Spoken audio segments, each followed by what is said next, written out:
Richard, do I need to buy? A bunch. A bunch, because we're gonna have a wedding roast out at the Dostalik homestead. You know, like so.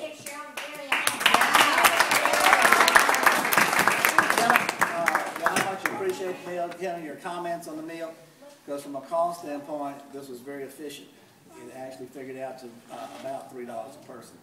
So if this works well, we're going to do it again, because I think it's a lot easier to have it catered than for us to cook our own barbecue, for us to cook our own beans or potato salad. So I appreciate that. Cheryl, Gary, where's Gary at? There he's back over there. Gary, you did a good job, son. All right, my treasurer. Gretchen.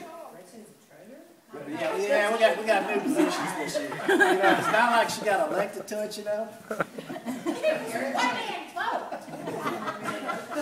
I said, Gretchen, guess what? She said, what? I said, you're going to be our treasurer. So, Gretchen is the person who's my first cousin. Is the person who's responsible for the caps. She went out and got the caps. The koozies from last year. The donation jar, which is over there somewhere. So anything having to do with money, Gretchen took care of it, and you did a good job. Well, we got another new position. We got a secretary historian. Whoa. Secretary historian. Whoa. I wonder who that is. Could that be Ginger? Where's she at? Let's recognize Ginger is going to... She actually had the easiest job, which was the invitations, and then she's going to also work as far as she's taking notes for tonight, you know, so that we do have minutes, and we can recognize those minutes and enter those minutes, and, you know, so, you know, 10, 20 years from now, we can look and see, you know that was Ginger who brought the minutes to us. Good job on the invitations. Yeah. Very good. All right, so that's our officers. Oh, at this time, I need to recognize those people who donated items for the raffle. Also, hey, the raffle's not over with, guys. Sorry? You got some money in your pockets? I was writing over there. You got some money in your pockets? Let's get that money out of your pockets. Let's buy some raffle tickets. Remember, the raffle tickets are going for a good cause. It's to pay the expenses of this get-together. So, look at it from that standpoint. That what is it going for? No, it's not going for the church. No, it's not, you know, going for the United States of America. It's going for pay for our lunch. So buy those raffle tickets. Who's my person that's in charge of raffle tickets? Where? She's doing an awesome job. Come on over here, Emily. Come on. I don't know how she remembered. Emily, what did we decide? We're third cousins, fourth cousins? I have no idea. Your family. First cousins twice removed. Yeah, and she has. Yeah, Paulette is the authority. Here. All right, Emily is our official raffle seller. So buy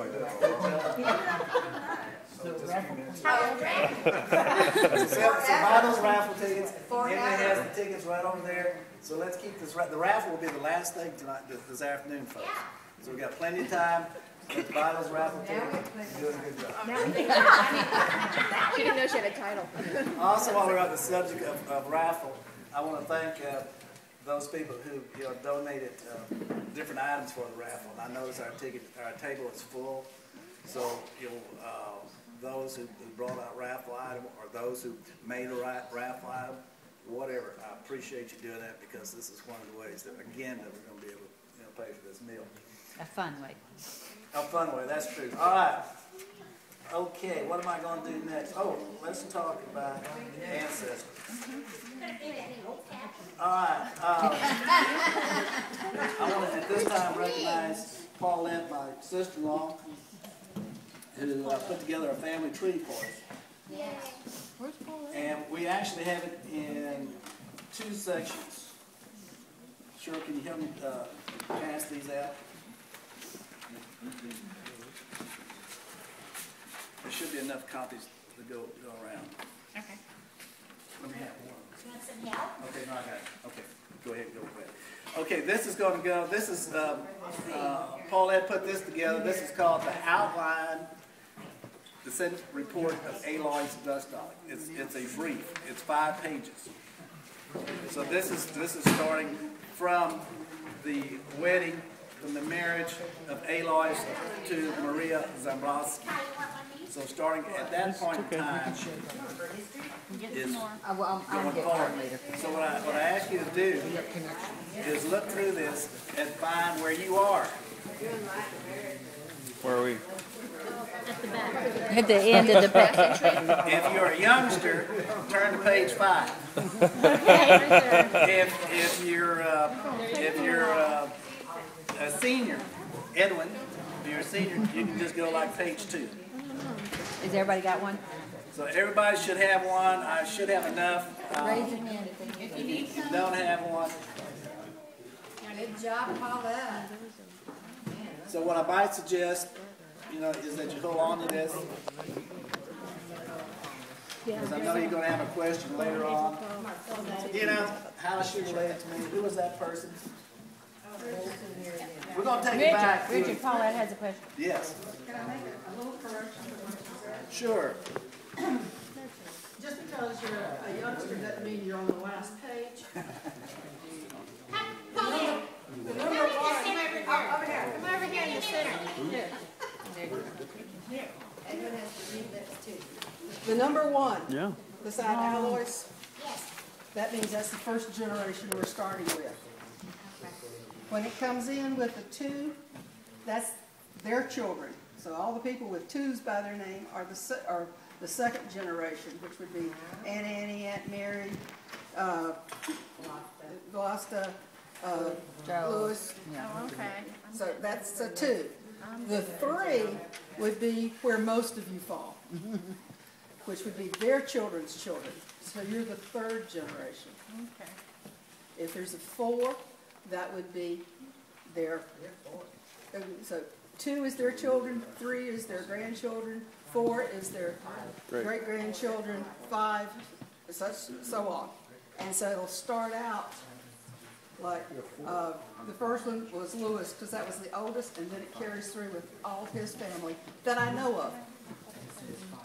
And then it goes on down that way. Each one indents past the children. Yeah, so, Okay? so actually you would be in the pages, Wherever. like Velasta's the youngest, so we're all on the last page. We're on page 5. All right, Paulette, if you could stay up here because we're going to take back one more generation. One more generation, which is, I wonder who was the parents of Alois and Maria. Well, that report is 32 pages. Whoa. So I decided just to make 2 copies of that report, which I'll put up here so if you want to browse through it and see it. But it started off with Frank Dostalik, who was born in Europe. He died in Europe. He married Mary. What year was he born? We Don't know. We don't know. And then What year did he Frank- die? We don't know. He was born and died in. We know. Let's you hold on this one. Let's just go with what we do know. They had 5 known children. Oldest was John H. John H. By the way is the one who passed away with the appendicitis. 4 or 5 years after Maria and Alois were married, and he's buried here in the Praha Cemetery. Then you got, They're marked. and they're marked. You're going to have a speaking part, Charlie. Then you got Frank Dostalik, Wait for your turn. Joseph Dostalik, Antonio Dostalik, and Alois. Alois was the youngest, I guess. Huh? And that's your Alois. Yeah.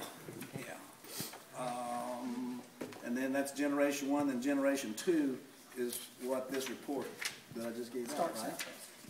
But only one of those children, only Alois's descendants.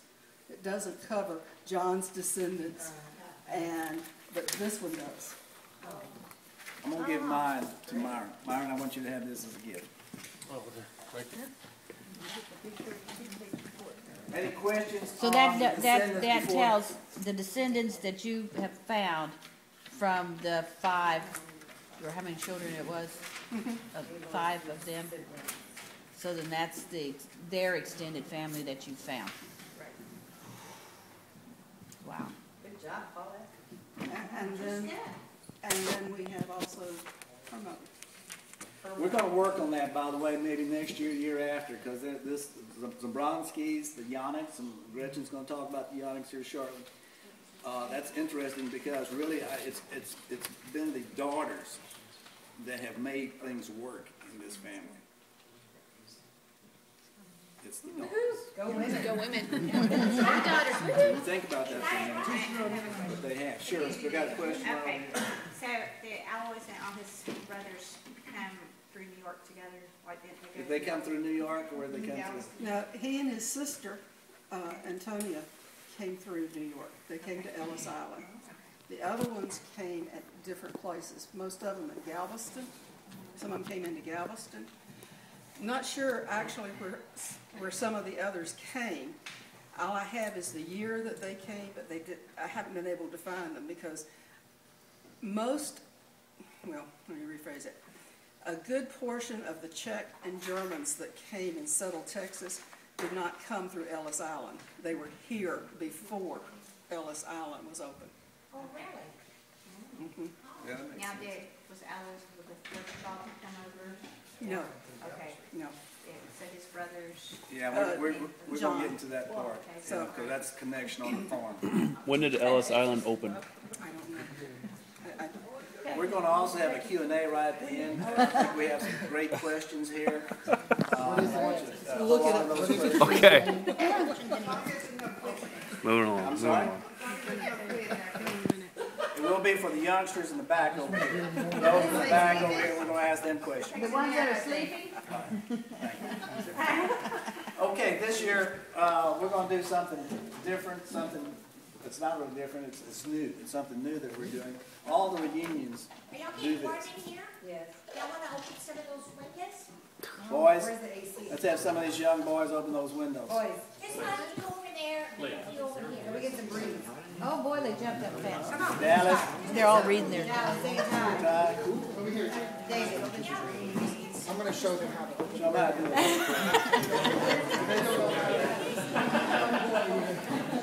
Okay, while they're opening windows, let's keep going. All right, what we're doing different this year is we're going to do the practice of the oldest, the youngest, most newly married, et cetera, et cetera. So I think it's neat to recognize those people who fit that category. And aside from recognizing, I'm also going to give them a framed family portrait of the Dostalik family. Pretty. So, okay, we're gonna start with the senior, which is what we need. That's respect. You should always start first with your senior. So the oldest family member that's here today is Edwin Zaplak, who is 83 years of age.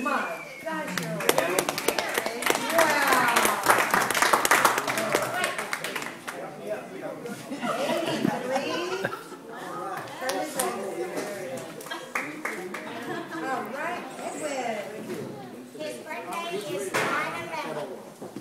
His birthday, 9/11. I thought now we'd go from one end of the spectrum to the other, which would be the youngest. So, on this family reunion, the youngest member that's here today is Gracie. Grace. Where is Gracie? Hopefully she's outside with Abby. Do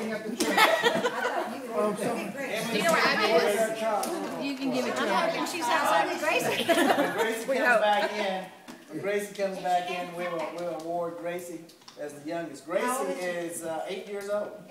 Gracie was born on October 2nd, 03. Did I get it right?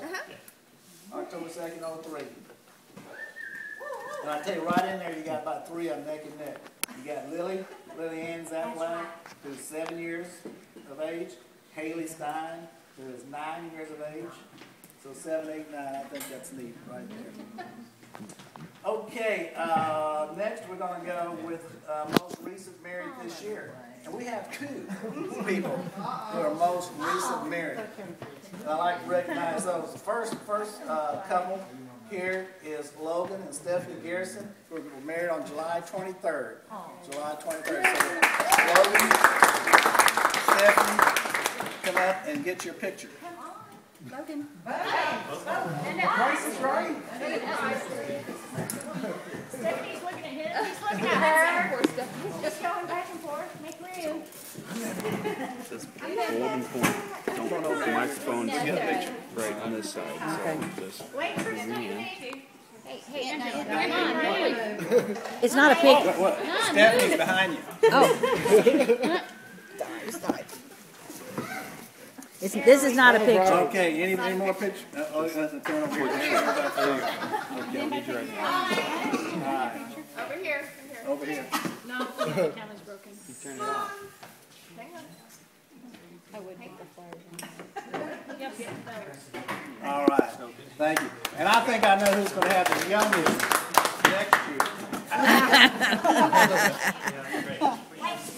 Oh, here she is. Gracie, Where are you, Gracie? picture. Okay, Gracie, I have an award for you. You are the youngest member of the Dostalik family here today. And on behalf of the Dostalik family, I'd like to award you this picture.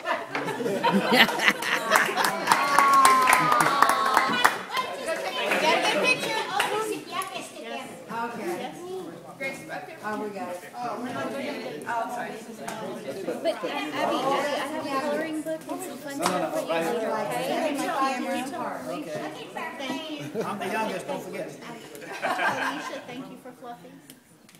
Grace, he got the oldest one. You got the youngest. You're welcome, sweetie. She named it. Did you get us? All right. Oh, okay. We need to get judges. That was good. Very good. Thank you. We'll go out in a minute. All right, let's see. I'm having water to The go. second most recent marriage this year is Andrew and Katie Niemann, my son and daughter-in-law. On August 6th of this year. And they're from Minnesota. They came the furthest. I wonder if they're going to get that award. We're gonna have a quiz after. Andrew, look at Mom. That's video. Videotaping this. YouTube. All right. We get to watch it on YouTube. Okay. Email me that copy so I can put it on the Do you know how webpage. to put that on the computer? Oh, yeah. It's going on YouTube. The last award I'm still trying to how to upload my. that we have is, I wonder if it be most furthest travel. Yeah. I wonder who that could be. You know, could be somebody from Oklahoma. Maybe. Could be somebody from Flatonia. Main Street. Victoria or Houston? Dallas? No. Iowa. Idaho. Idaho? Further. Somebody who traveled 1,179 miles a year. My son and daughter-in-law, Andrew and Katie. 2 hour flight. 2 hour flight. All right. One for the house, one for home. There you go. One for the office. You can donate it. But also at this time, I want to recognize the others who have traveled from a distance to be here. So when I call the city, would you raise your hand? When I call the city, would you raise your hand? I can do that. All those here from Dallas. Dallas, Texas. All those here from Houston. All those here from Kingsville. All those here from, let's see, Rockport. Nope. Let's go now to San Antonio, Texas. All those. How about now from Zero. Victoria, Texas? All right. Who did I leave out?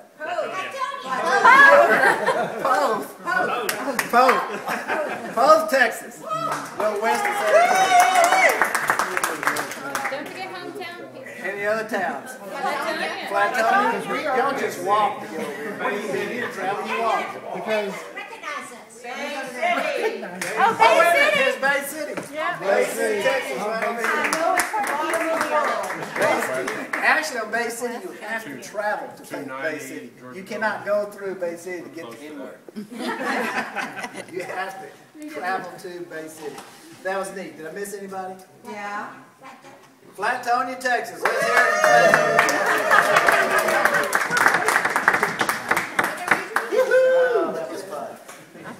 Okay, I'm gonna do something different again. I'm on a roll here, so I'm gonna keep going. I'm gonna talk about two uncles that we have, and the rest of you guys be, great uncles or great uncles. But we have two uncles here that were very well known in Flatonia, Texas. Two uncles that were very colorful. Two uncles happened to be bachelors.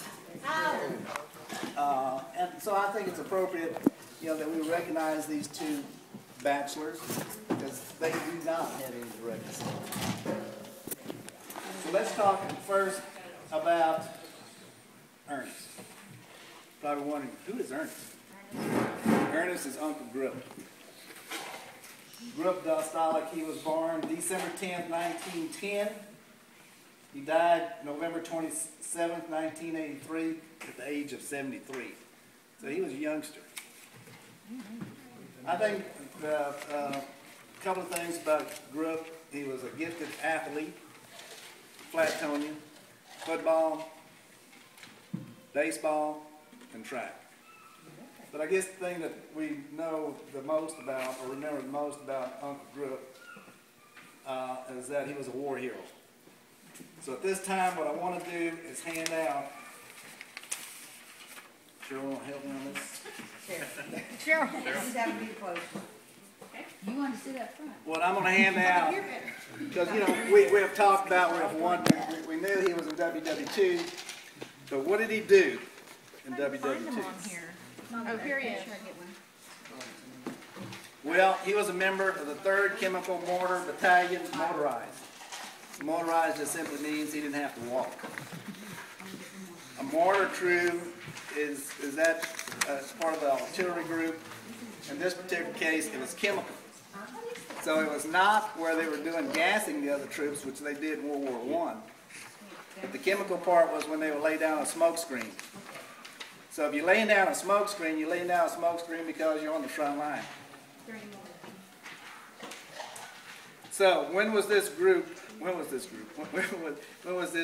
battalion activated? It was activated January 1st, 1942 in Fort Benning, Georgia, which Grip actually volunteered in, I think it was March of 42.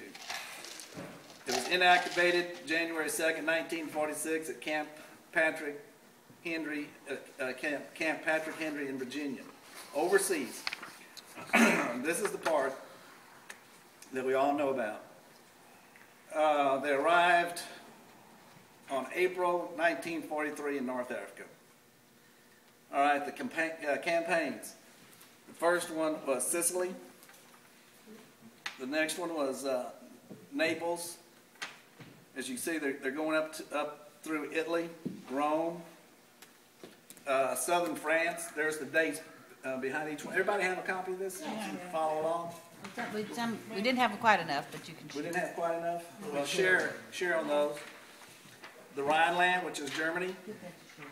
The Ardennes, which is the Battle of the Bulge. And then Central Europe, which was the occupation. Number of men killed in action in this battalion was 54. Need something to drink.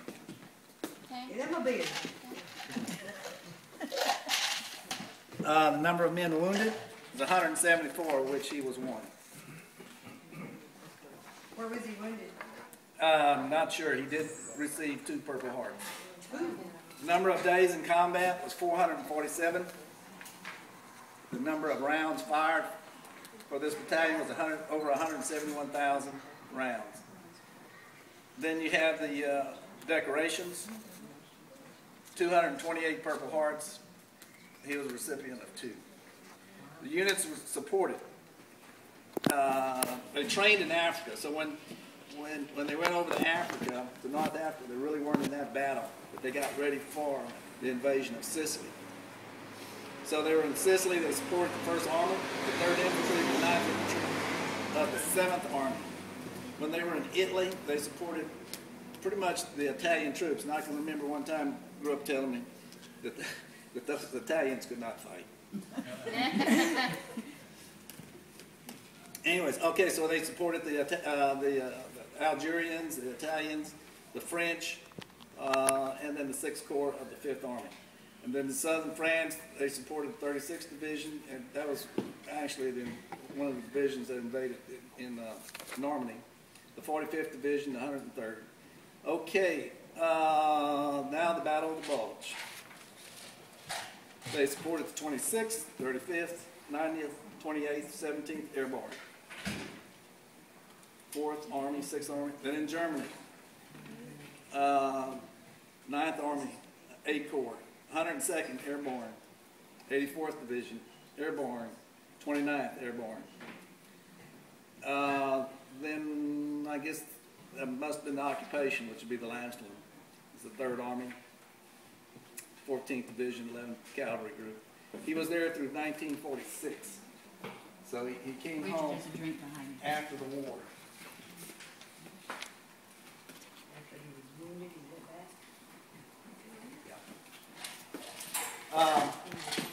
Also,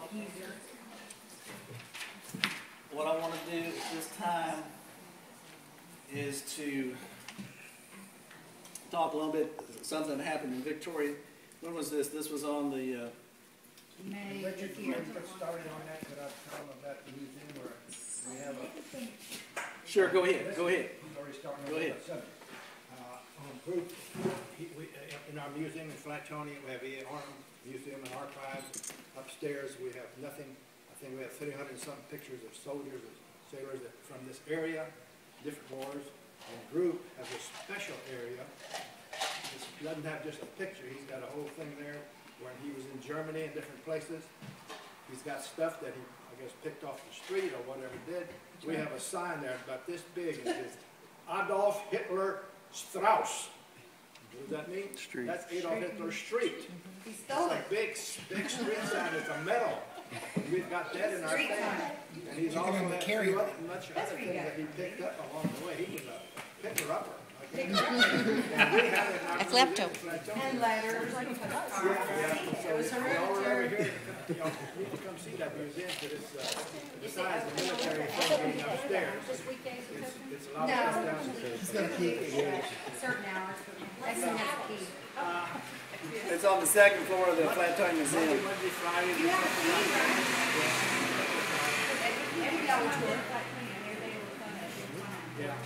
Well, if you're here on this not open, call me or somebody, and I'll call one of the ladies that she'll go there in. And tell me that.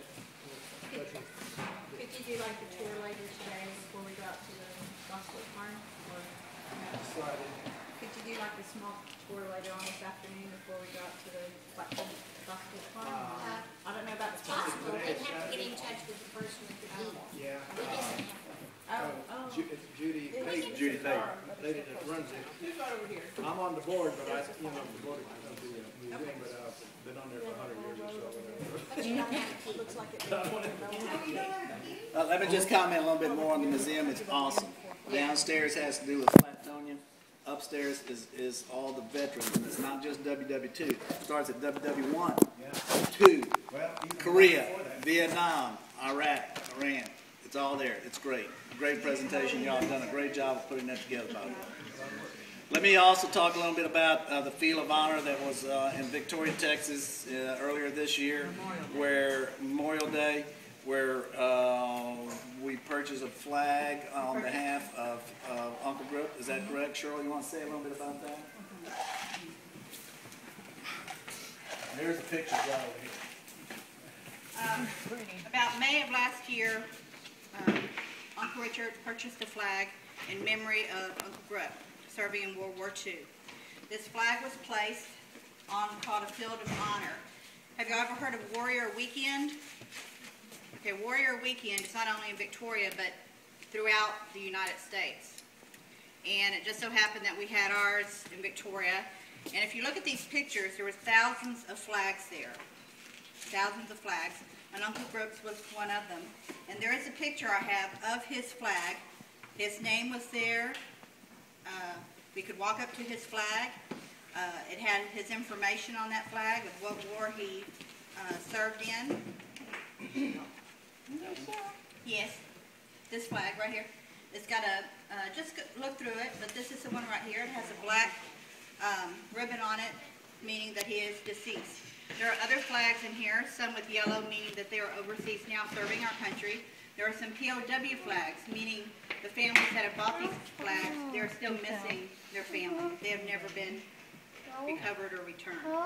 It's a very somber atmosphere.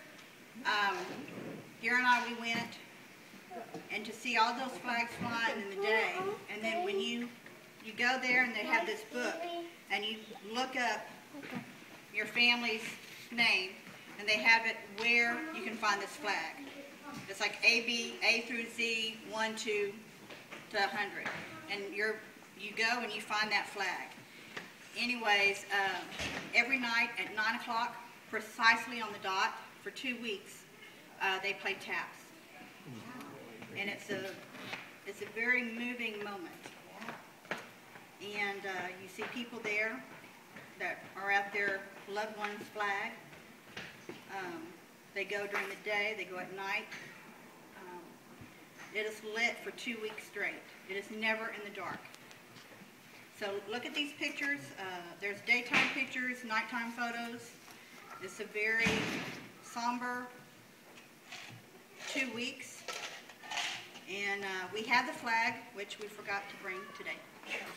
I forgot to bring. Yeah, he forgot to bring it, but that's okay. But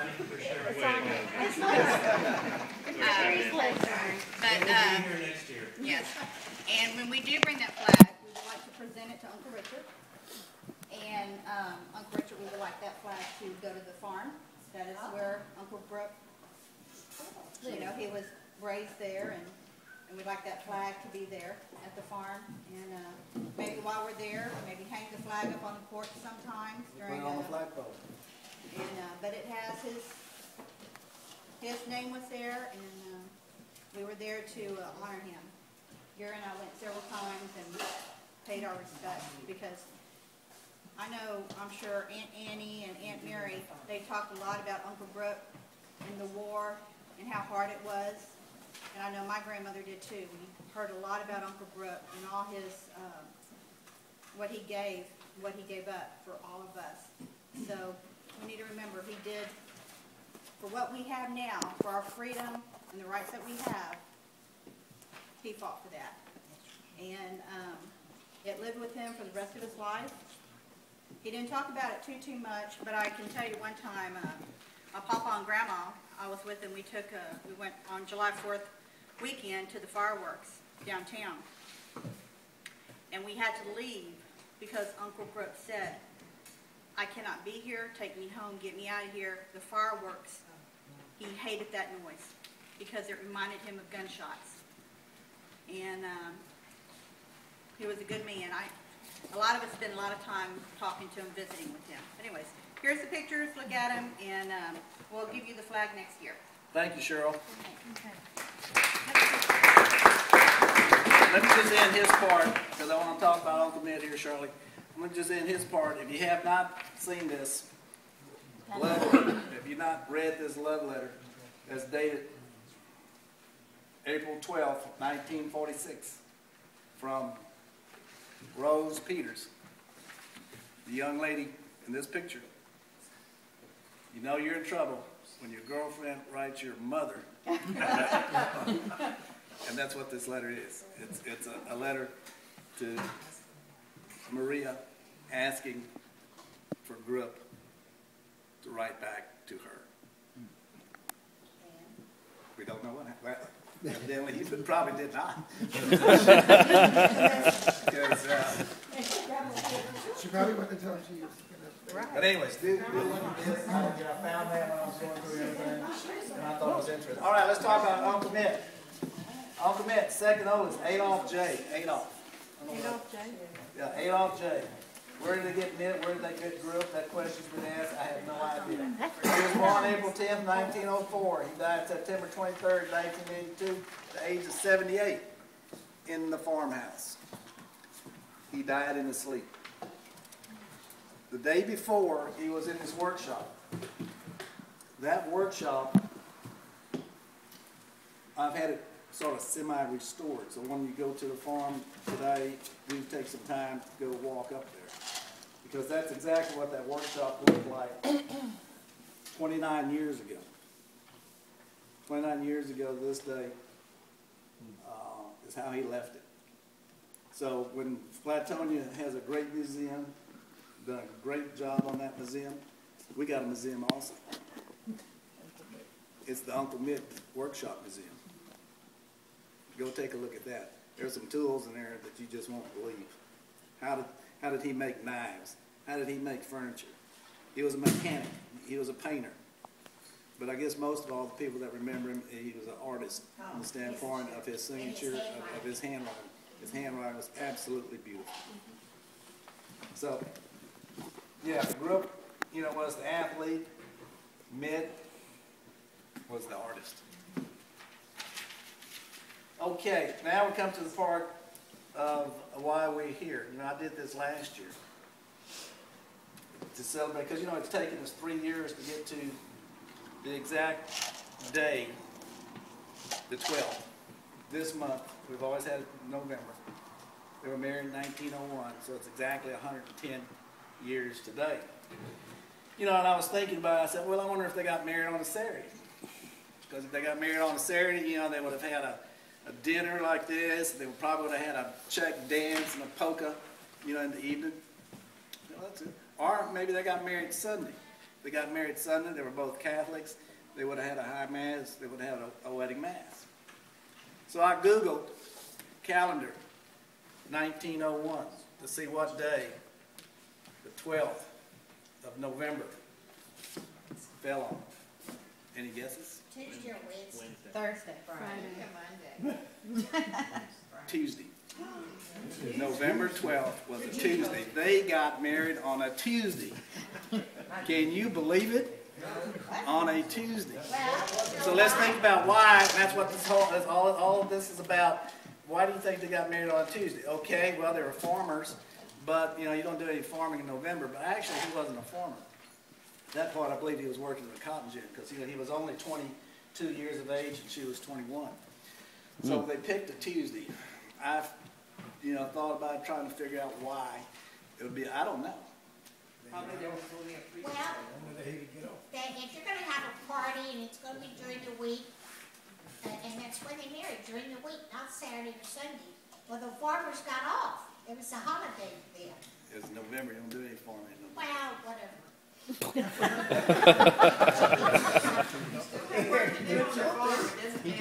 For whatever reason, they got married on Tuesday. Like Terry said, a lot of times the churches had traveling priests, and Tuesday was the day he was in town. A traveling priest. Oh, A traveling priest. yeah. Very likely. Where's that wedding? They got the wedding picture. I mean, they got dressed up for it. over here, Richard. Huh? Over here. Here's the wedding picture. Right here.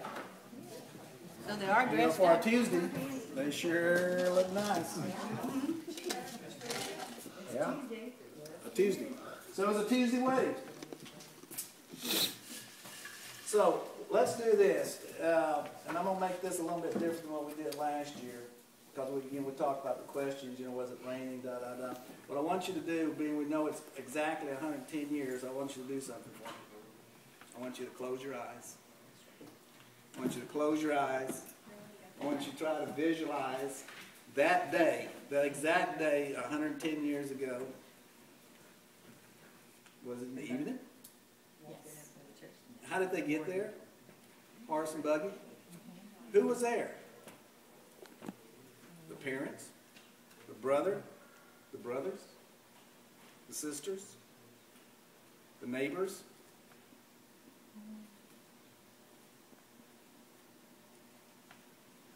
A 110 years ago today.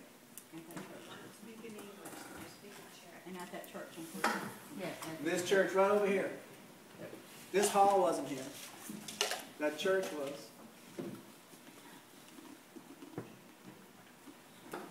They lived in Praha. I know that. It's on the history. Where in Praha? This is Praha. Where? They didn't move to the farm till 1912. So where did they live from 1901 to 1912? Jimmy Rush's place there. I thought they lived on that, Where's that?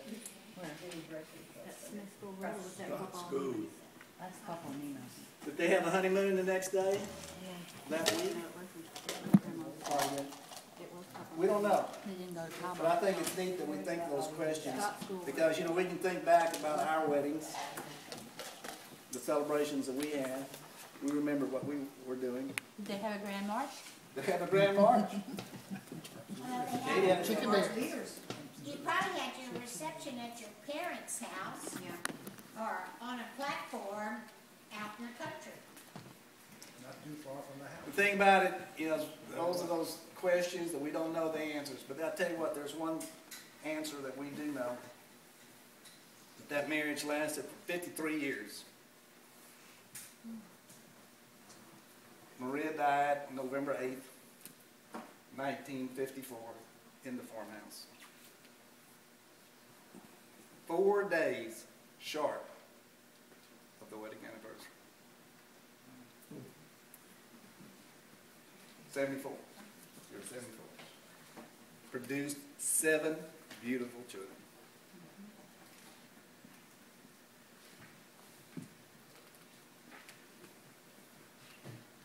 Did they have a newspaper back then, like in Black Thunder or Praha, or like a company? What we're going to do now, I think we got those records. one of the things that we started right on the first reunion was to honor our grandparents, our parents, our brothers and sisters, you know, by going over to the church and saying a rosary. I want to pass out, Cheryl, will you help me on this? For those who did not bring a rosary, I'll start over here. these rosaries are donated by the Legionnaires, the Legion of Mary of St. Lawrence Parish in Sugar Land, Texas. These actually are homemade, made by, I think, 2 little old ladies who did this, who in turn donated them to us. So it's yours to keep. Even if you have a rosary, even if you brought a rosary, and you would like this one as a remembrance, we have plenty of rosaries. So, and we'll go over to the church. That'll be the last thing we'll do, because we still got a raffle to come up to do, and also we have a Q&A part. But what I'm going to ask you to do is just spend that time, you know, thinking about your great-grandparents, your great-great-grandparents, our parents, sisters, aunts, uncles, nieces, neighbors, and cousins who are deceased. That's who I want you to think about. That's who I want you to pray for, or those who are not with us today. Also at this time, I want to talk a little bit about the cemeteries that we have here, and I have Gretchen standing here by me. In the Praha Cemetery that she's going to talk about, we have 3 relatives buried over there. John Dostalik, and then also Frank and Maria Young.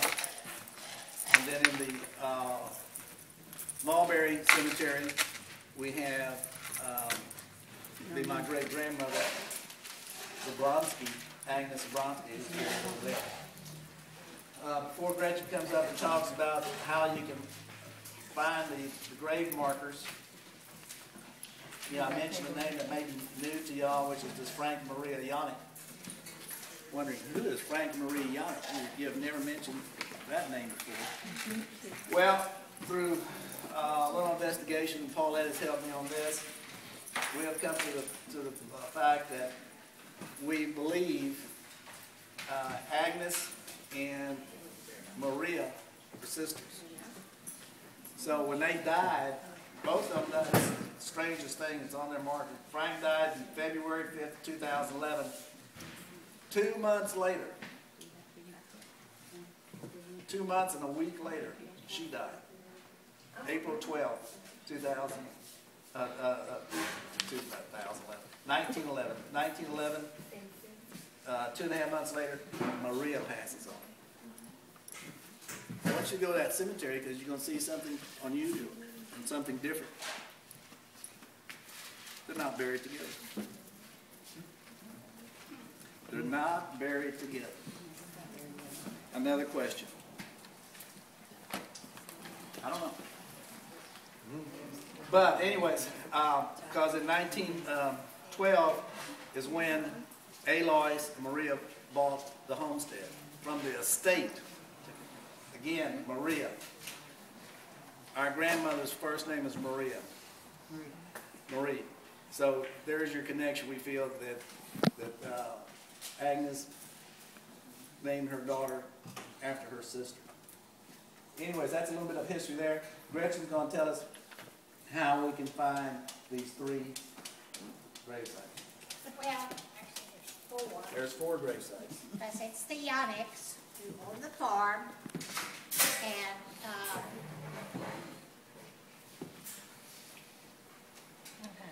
died in 1911, and he also died in 1911. It was Frank and Maria Janek. That's Janek. There's a lot of AKs around here, Yeah. but there's not that many EKs. And I have the 4 graves marked with red ribbons up here, and all 4 of these people have the same grave marker. It's tall, and it has a big cross, and each one of them has a concrete slab right in front of the marker. None of them are cracked. And they all look alike. They all look alike. So if you go to the cemetery, you're going to go to the last row. And to the round. Go to the last row and then take a left, and you're going to see them. They're big red bows. So You gotta look pretty hard though. this, There's a bunch of them. There's a lot of them there. Anton Zabronsky, Grandma's brother, died in 1900. And Jan Dostalik, Grandpa's brother, died in 1905. But everything that's on there is written in Czech, you know. So, I can't read it. That's about it. All right, thank you. We're thinking of, So if you have time, Wait, is there questions? Okay, Go ahead. real quick again. So it was the Marie Yannick that's related to, Agnes. Agnes Zambronsky. No, okay, whoa. great-grandmother. yeah, Marie's mother. Maria is my grandmother. Let Paul let you know. Marie's mother's name was Agnes. And she's buried in a different cemetery. She's buried in the non-Catholic cemetery. Do we want to talk a little bit about No. that part or not? Well, No, let's don't talk about that. It's a Protestant cemetery. right. I went there with Papa and Grandma, Okay? and I was told by Papa and Grandma, or I was told by Grandma the reason why she was buried separately. All right, what's your reason? And what Grandma had told me was that when she married, and I don't know if it was a second Yes. marriage, Yes. she married a Protestant man. Who's it? Yes. And so when she died, that's why she was buried into that cemetery and not into the Catholic Yeah, that is the cemetery. same story I've been hearing also. For whatever reason, back then, isn't that terrible? You know, you're a Christian. Oh, wait a minute. No, you can't be buried in Catholic cemetery. No, it's still like that in Victoria. He was buried in the Mulberry Cemetery, which is SPJ something, another cemetery. SPJST. She wanted to be buried next to her husband, which I think is correct. Yeah. She did exactly the right thing. Unfortunately, her husband was buried in a different cemetery. Well, But- he's married with his first wife. But at the Dostalik Cemetery in Franconia, the Catholic Cemetery, we made up a stone about Agnes or Agnes. Agnes, you know, about where she's buried, when she was born, when she died. And so it's next to her mother, her daughter, right next to her daughter. Okay, very nice. Yeah. Very nice. Otherwise, it's what else we got? Okay, we're almost finished. What I like to do Yeah, after the rosary, also. Apparently We're gonna 50 make- minutes is the this biggest it can suggestion be. was just made here, which is what this, yes, very good, that's very good. What we're gonna do the picture first. We're gonna take the picture first. So those who may have to leave early, can do so, but we very much want you in the picture.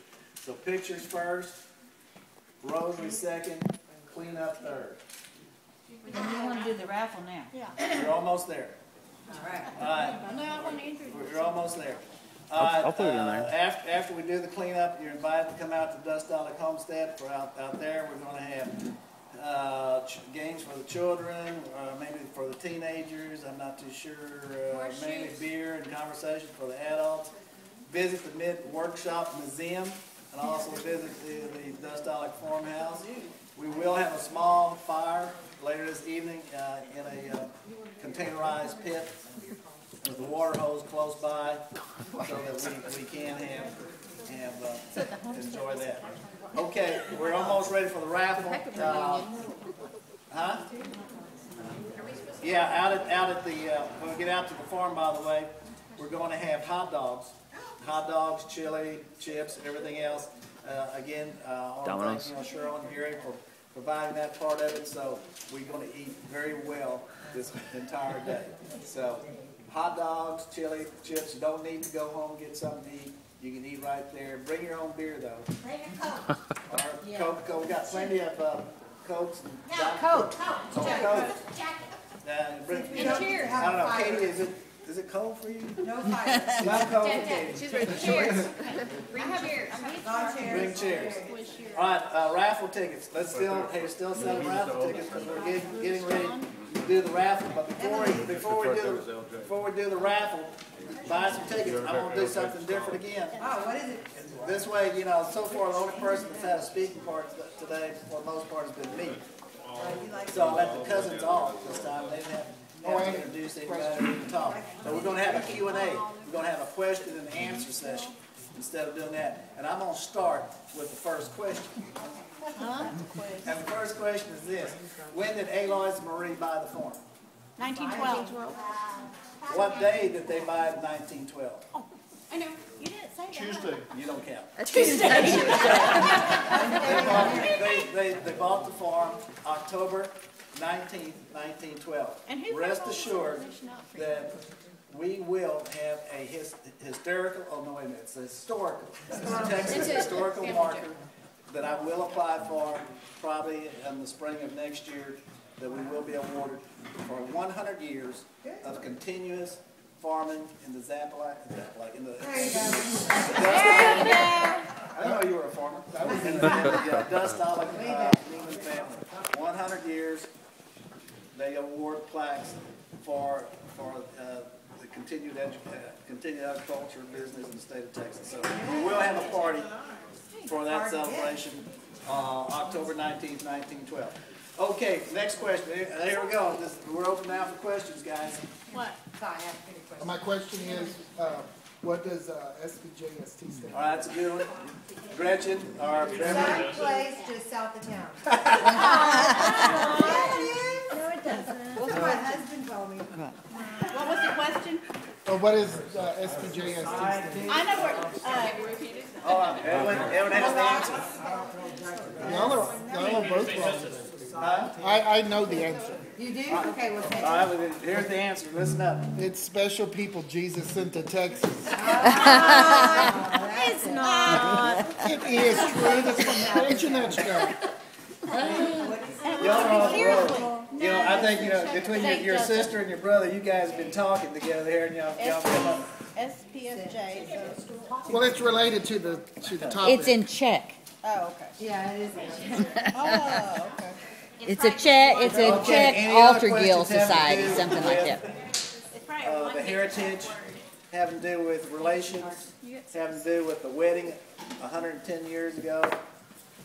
Who were the bridesmaids?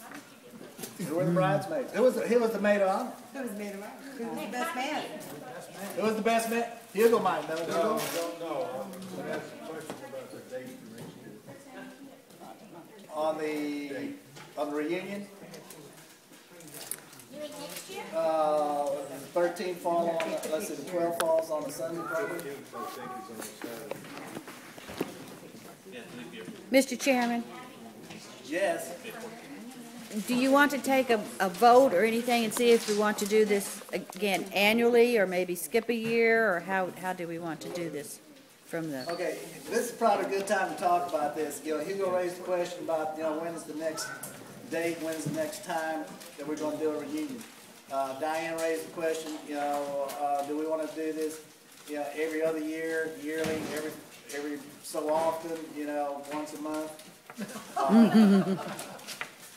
Let's talk about this. You know, one thing about reunions, this is a little, you know, this is really our third annual, so, you know, we're really, you know, really new at this. But on the other hand, reunions, from what I've been following in the Flatonia Argus, can be whether it's 2 years, 5 years, you know, every other year, every year. So, it's open for discussion. I personally think it's great to have it every year, because even though we live an hour away from each other, 2 hours away from each other, this is the only time we really get to see each other as a family. Like, I don't get to see the Steins much, or the Zach like family much, and this is my time to see my cousins, and I really like that. Good job. And that's how we can stay close. And Other reunions are like Tanya's and Zach Black's, they're every year. I know it's a lot of work, but I think if we all pull together, we can have a successful reunion every year. And Very next good year it falls comment. on the 10th. I'm sorry? Next year's the 10th. The 10th? Well, when did you say the award is, when they give out the plaques? Oh, okay, hey, here's one thing, let's talk about, you know, the 100 years that the farm has been in the family is October 19th. You know, in October, November, we got a lot of things going on. We got Chili Spiel, you know, going on the last, you know, full weekend of October. We got football games going on. We got basketball games going on. We got the reunion going on, and, you know, the celebration of receiving a historical marker. So, you know, one thought was, do we combine the award, which is actually given by a state official? When is it though? Is it It's going to be, yeah. In November? They give them out in November is when they give them. Not too sure what date in November, but they are awarded in November. They award for 100 years, they award for 150 years, and they award for 200 Do years. they come to the farm? You go to Austin, or if you have your state rep, he will come to the farm if he's. You sent a car. Send a car for him, that's probably true. Anyway, we got a lot of things to talk about. The committee is an open committee. There's always room for more people to join the committee. Yeah, we're gonna be doing more and more committee work via the internet, so it won't be all that difficult, you know, to communicate. But on the other hand, there is work that's involved. I think Gary and Cheryl are a good example of what's involved as far as, you know, putting this thing together, and everybody else too. So, that item is open. We can talk about it more. You know, the committee will do what the majority would like to do. Also, I know the three girls, you know, Mary. What? I know the three girls, Mary and Velasta and Annie. There was something that they had always discussed wanting to have while they were still alive, and it never happened. Never, ever happened. So this is something we need to be very proud of, that we finally got it together, we finally have a reunion. It's just too bad they're not here with us. They are. So it's nice that, you know, we did this and that their dream has come true. Okay, I think that subject, that question is open, so we will continue to discuss that throughout the year and come up, you know, with a recommendation that would be in the best interest of the majority. All right, any other questions? Who won the raffle? Are we ready for the raffle? Yay! All right, where's my raffle lady? Raffle lady? Okay, Well, then you have to use Cheryl, I guess. all right,